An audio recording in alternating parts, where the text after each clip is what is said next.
Tatanipan pa niya ang kanyang mukha ng kanyang mga kamay, mapapa-second look ka pa rin talaga. Kapag winasiwas-siwas na kasi niya ang kanyang mga braso, mapapaluwa ang iyong mga mata. Kahit simpleng dance steps, pag siya ang gumalaw-galaw, tsak viral! Ang balingkinitan kasing dancer, parang napakatangkad tignan. At ang kanyang mga braso't binti, sobrang haba. Ang haba ng kamay. Your dance ate, but I don't think you did. Camera trick lang ba ito? O AI? In real life, ganyan ba talaga kahahaba ang kanyang mga bias? Ayon sa aming pananaliksik, ang dalaga imposibleng hindi namin matunton dito sa Leyte. Dahil itsura at postura pa lang niya, pansinin na siya ang 18 anyos na si Cindy. Kapag nakakarinig po ako ng music, nawawala po lahat ng mga problema ko po, yung pinagdaraanan ko po. At ang isa raw sa mga idol niya sa pagsasayaw, ang rising Kapuso Teen Star at big winner ng PBB Celebrity Collab Edition 2.0 na si Caprice Cayetano. Nakikita ko po kasi siya sa PBB, mabait, palatawa, malig sumayaw, po siya matatag. Kinikilig po ako kapag kasama po ni Caprice Hit. Ay, katawa sa... Pero pag-aamin ni Cindy, mukha man daw siyang tangkad-sagad sa kanyang mga ipinost na dance covers. Sa totoo lang daw, ang kanyang height 5 feet 3 inches lang.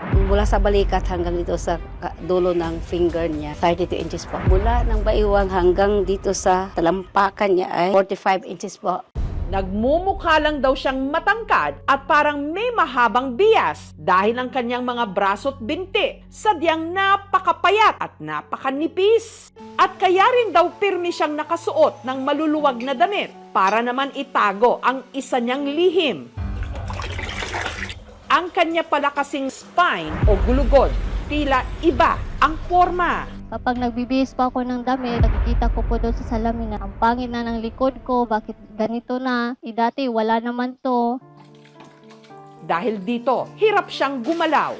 Kapag umupo ako, masakit po yung baywang ko po dito. Hindi pa ako nakakapagtagal. Yung maglalakad, hindi ko na po kaya, napapagod na po ako. Kaya minsan po hinga po talaga.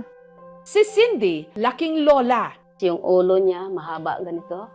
Tapos yung pisngi niyang dito malaki, kabila hindi. Malaki yung pusod niya. Tapos yung kamay niya, palagi lang nakaganyan. Ang duda ko doon, nakatagilid lang siya palagi doon sa ibabaw. Yung pinatingnan namin si Cindy, mahina daw yung baga niya. Minintin kami ng 3 months medication. Pinagsikapan talaga namin yun na makumpleto niya yun.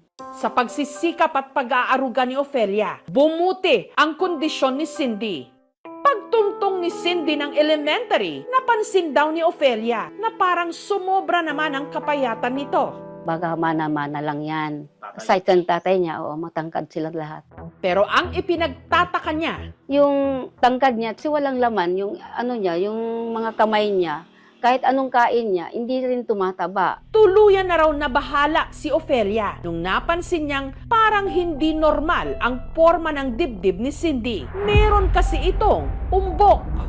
Si Cindy agad na nilang ipinakonsulta sa doktor at nadiskubre na bukod sa meron siyang pneumonia, meron din daw siyang kondisyon na kung tawagin severe dextroscoliosis. Ibig sabihin, malala ang pagkakurba ng kanyang spine o gulugod.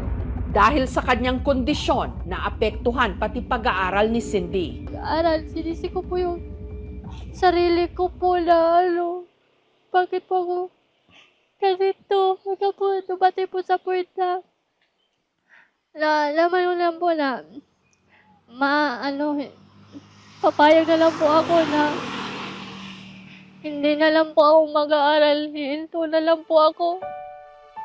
Ang pagsasayaw ang naging pansamantala raw niyang takbuhan at libangan para kahit sandali makalimutan ang kanyang suliranin hanggang natutunan din niyang yakapin at hindi ikahiya ang kanyang kakaibang anyo. Pero sa likod ng kanyang mga ngiti, may mga pangambang pilit niyang itinatago. Pero wala na po akong silbi, pabigat na lang po ako. Minsan po sinasabi ko po sa sarili ko na gusto ko lang po mamatay kasi tinitiis ko lang po may sakit ako. Ang Municipal Social Welfare and Development Office ng Leyte nangako na tutulungan nila si Cindy na makabalik sa pag-aaral. Mag-distance learning muna si Cindy because nga mahihirapan siyang mag-travel everyday. Regarding sa mga medical expenses, pwede pong makapag-extend ang LGU Leyte through medical or financial assistance. Samantala, nitong Biyernes, mula Leyte, iniluwas namin pa Maynila si Cindy para ipakonsulta sa mga doktor. Nung una ko makita tong x-ray mo, sobrang lobo eh. Pati po yung daanan ng paghinga, compressed po yun. No? Pati po yung daloy ng dugo doon, compressed din, naiipit din. Magbibigay ho tayo ng bronchodilator. 2 gamot sa isang device. Yung height niya, no, sobrang laki, tapos sobrang laki po ng arm span, yung thumb in palm. It points to a Marfan syndrome. Hindi po ito typical na scoliosis. Ito po isang structural na sakit. Ang Marfan syndrome kasi sa connective tissue disease. Pagiging mahina ng kanyang connective tissue, wala nag-hold. Very lack, very unstable. Yung back brace kasi limited lang to sa mga very small curves. Mga 20 to 40 degrees na Cobb's angle. Nasa 120 degrees ka na eh. Kailangan po talaga siya maoperahan. Paabot ng milyon siguro. Gusto ko lang po kasi maayos po yung likod ko kasi po napapagod na po ako sa sitwasyon ko po eh.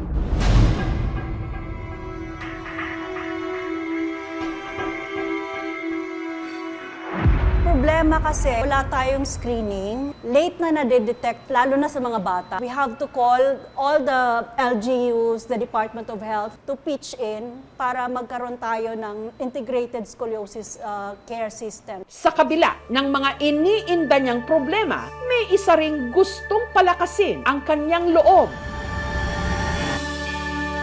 Walang iba kundi ang kanyang iniidolo, si sparkle artist Caprice Cayetano.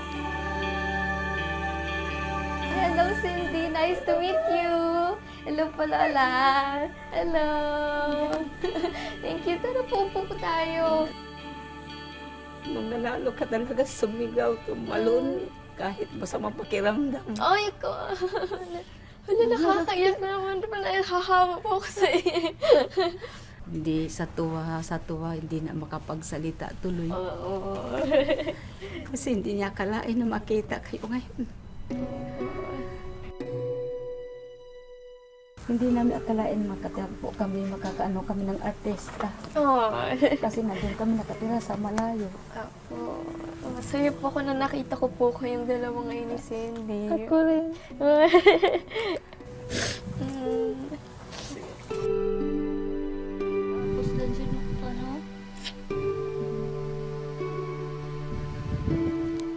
Ginawa ko po yan ng bracelet.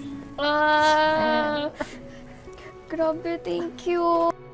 Wala po kasi akong ibang may bigay sa iyo yan kasi kaya ko. Gawa ko po. Na-appreciate ko to. Ang dami naman, thank you. Mahilig nga ako sa ganyan. Meron nga akong suot to. Mga beaded na ano. Thank you. Thank Picture you. po tayo. Nagbigay ko po sa inyo yung copy. 1, 2, 3.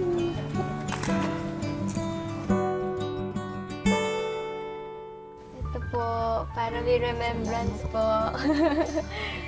Ito po yung picture namin. Thank you po. Thank you din.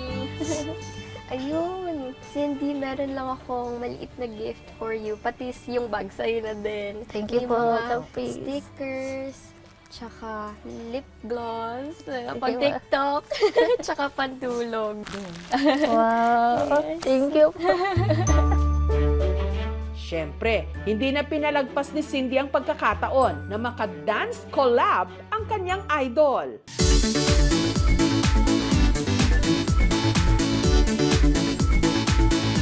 Yes! Thank you! Thank you! Thank you, thank you! Caprice, masaya po ako na pumayag po kayo na makita ko po kita. Salamat din po sa gift. Hindi ko po ito makakalimutan. Lahat na nangyari dito po ngayon. Kahit ikaw po, hindi din po kita kakalimutan. Habang buhay ko po ito dadalhin. Gusto ko din mag-thank you sa iyo, Cindy, tsaka natutuwa ako at happy ako na nakita kita personal. Thank you din sa pag-TikTok. Siyempre, more TikToks to come. Yan. Always look at the bright side lang. Huwag susuko.